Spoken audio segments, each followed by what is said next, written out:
আসসালামু আলাইকুম। কেমন আছেন সবাই? আলহামদুলিল্লাহ আমি ভালো আছি। নিশ্চয়ই আপনারাও ভালো আছেন।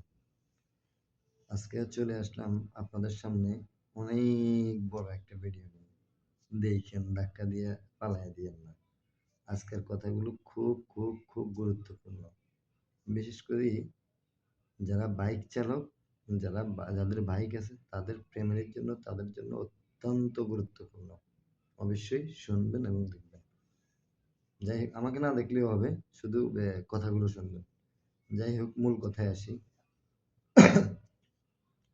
মূল কথা হলো আমরা যারা বাইক প্রেমী ম্যাক্সিমাম লোকেরই এখন ফ্যামিলিতে একটা বাইক আছে। বাইক খুব শখের এবং সময় বাঁচানোর জন্য সবচাইতে গুরুত্বপূর্ণ বাহন হচ্ছে এখন বাইক। যাদের এই বাইক আছে, ধরেন আমার বাইক আছে, আপনার বাইক আছে, বাইকে এখন আমাদের কোমলমতি মেয়েরা ওঠে, আমাদের প্রিয় ভাগ্নিগুলো ওঠে, ছোট বোন ওঠে, পরিবার পরিজন ওঠে। তো উঠতে গেলে দেখা গেছে আহ, বর্তমান বাইকের বেশিরভাগ বাইকের কিন্তু চেন কভার থাকে না, চেনগুলো ওপেন থাকে, এটা মাথায় রাখবেন। আগের যে বাইকগুলো বা 25 125 যে গাড়িগুলো এগুলোতে চেন কভার আছে, আর এখন 150 সিসির যে গাড়িগুলো এগুলোতে চেন কভার নাই, ওপেন। যাই হোক, তো বাইক উঠলে কি হয় জানেন? চেনের সাথে বাইকের সাথে কোমলমতির সাথে কি সম্পর্ক এটা বলি। এটা হচ্ছে বাইকে যখন পিছনে উঠে দেখা গেছে বোরকা পরে, এখন তো বোরকা কত রং বেরঙের ঝুলে থাকে, ওড়না, তারপরে কিছু জামা আছে ঝুলে থাকে। এই যে এগুলা ম্যাক্সিমাম কিন্তু চেনে আটকিয়ে দুর্ঘটনার শিকার হচ্ছে।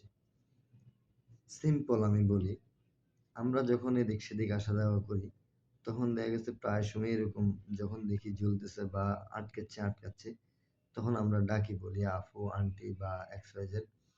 দেখা গেছে বলতে গিয়ে কিছু ফ্যামিলির মানুষ আছে, আমি কি বলবো, কারো কারণে যদি এরকম কোনো ফ্যামিলির লোকের কাছে আমার এই কণ্ঠটা যায়, যেমন চায় তা মনে করুক, আমার কিছু যায় আসে না।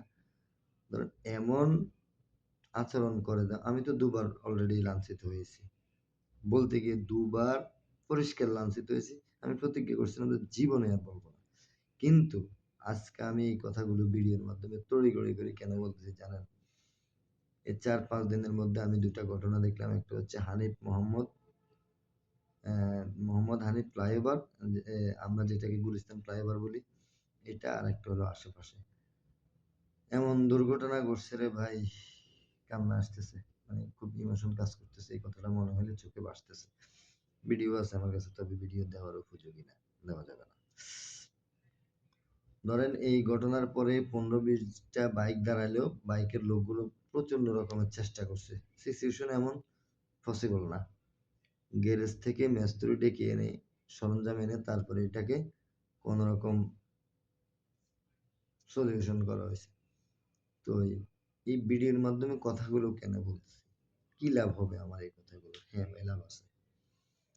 ধরেন আমি আমার ফ্যামিলিটাকে যদি এই কথাগুলো শোনার পর যদি একটু সচেতন করতে পারি, যে মা তুমি এইভাবে বসো, বোন তুমি এভাবে বসো, মেয়েকে বলেন যে মেয়ে তুমি এভাবে বসো, তোমার জিনিসগুলো তুমি একটু সেভ করো বা একটু দেখে শুনে রাখো, তাহলে অন্তত আমার এই কথাগুলো সার্থক। তো সবার কাছে আমার অনুরোধ, সবাই সবার জায়গা থেকে অন্তত আশেপাশের লোককে না বলেন, আপনি আপনার ফ্যামিলির লোকগুলোকে, বাচ্চাদেরকে, আপনার মেয়ে, বোন, এদেরকে একটু সচেতন করুন। আশা করি এভাবে সচেতন জিনিসটা প্রসার অনেক দূর ছড়িয়ে যাবে। আশা করি একজন মানুষের হলেও হয়তো উপকার হতে পারে।